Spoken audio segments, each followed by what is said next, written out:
یہ فرشتے ہیں کتنے, کوانٹٹی کتنی ہے. قرآن پاک میں اللہ ارشاد فرماتا ہے اور تیرے رب کے لشکروں کو اس کے علاوہ کوئی نہیں جانتا.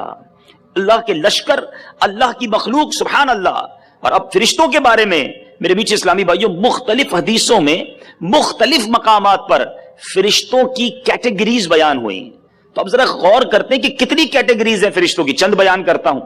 ملائکہ مقربین, حاملین عرش, عرش اٹھانے والے فرشتے, ساتوں آسمانوں میں رہنے والے اربوں سے زائد فرشتے, جنت کے پہرے دار, دوزخ کے داروغے, انسانوں کی حفاظت کرنے والے فرشتے, سمندروں پر مقرر فرشتے, بادلوں پر مقرر فرشتے, بارش برسانے پر مقرر فرشتے, جسموں میں روح پھونکنے والے فرشتے. یہ حدیثیں ہیں جس سے ایکسٹریکٹ کر کے, استنباط کر کے مختلف کیٹیگریز بتاتے ہیں ہمارے علماء ہیں. انسان کے یعنی ماں کے پیٹ کے اندر بچے کی شکل بنانے پر مامور فرشتے, نباتات اگانے والے, ہواؤں کے چلانے والے.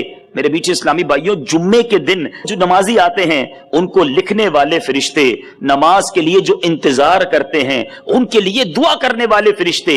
یہ کیٹیگریز ہیں, لیکن یہ کل ملا کے بنتے کتنے ہیں؟ دو حدیثیں سناتا ہوں اور ریئلائز کرنا آسان ہو جائے گا.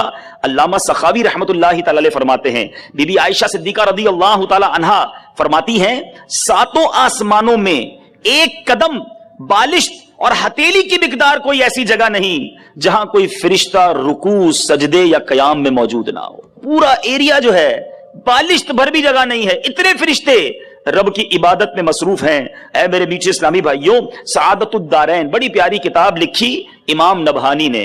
انہوں نے ایک حدیث نقل کی کہ فرماتے ہیں فرشتے اللہ کا سب سے بڑا لشکر ہیں. نبی پاک علیہ الصلوۃ والسلام فرماتے ہیں آسمان چرچرایا.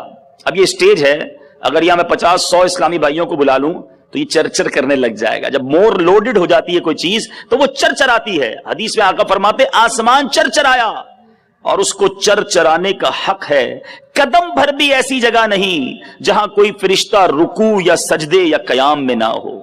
اتنے فرشتے آسمانوں پر موجود ہیں, مگر ان سب کو کام کیا دیا ہوا ہے؟ ان اللہ وملائکتہ یصلون علی النبی. نبی پاک پر درود بھیج رہے ہیں کنٹینیو.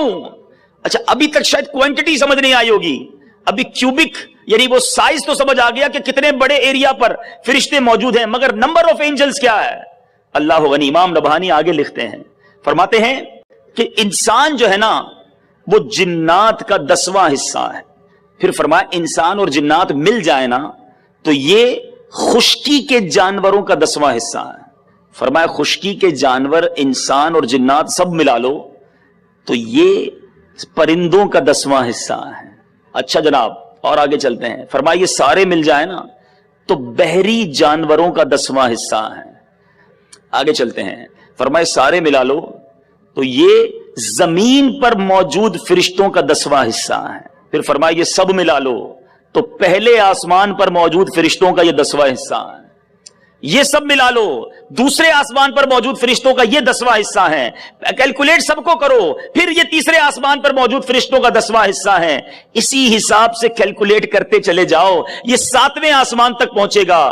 فرمایا یہ سارے مل کر کرسی پر موجود فرشتوں کے مقابلے میں چھوٹی سی جماعت بنتے ہیں. There is no calculator, کوئی کیلکولیٹر, کوئی کمپیوٹر فرشتوں کی, کیونکہ خود فرمایا نا کہ اللہ کا سب سے بڑا لشکر جو ہے وہ فرشتے ہیں. پھر آتا ہوں اسی بات کی طرف, کس نبی کے امتی ہو کہ رب نے اربوں خربوں, ارے خربوں بھی تھوڑا لفظ ہے, نہ جانے کتنے فرشتوں کو کس کام کا حکم دیا ہے. ان اللہ وملائکتہ یصلون علی النبی. اے ایمان والو تمہیں موقع دیا جا رہا ہے, اللہ اور اس کے فرشتے اس غیب بتانے والے نبی پر درود بھیج رہے. رب کی قدرت اس کو بھی مد نظر رکھیے کہ اللہ کی شان کتنی بڑی ہے کہ اس کے فرشتے کتنے ہیں. یہ مہربانی ہے کہ ہمیں یہ موقع دیا جا رہا ہے. تو بہرحال درود پڑھنا بھی ہے اور ذوق و شوق کے ساتھ پڑھنا. پھر محبت کے ساتھ درود پاک پڑھ لے. صلو علی الحبیب صلی اللہ تعالی علی محمد صلی اللہ علیہ وسلم. آج میلاد کا اجتماع ہے.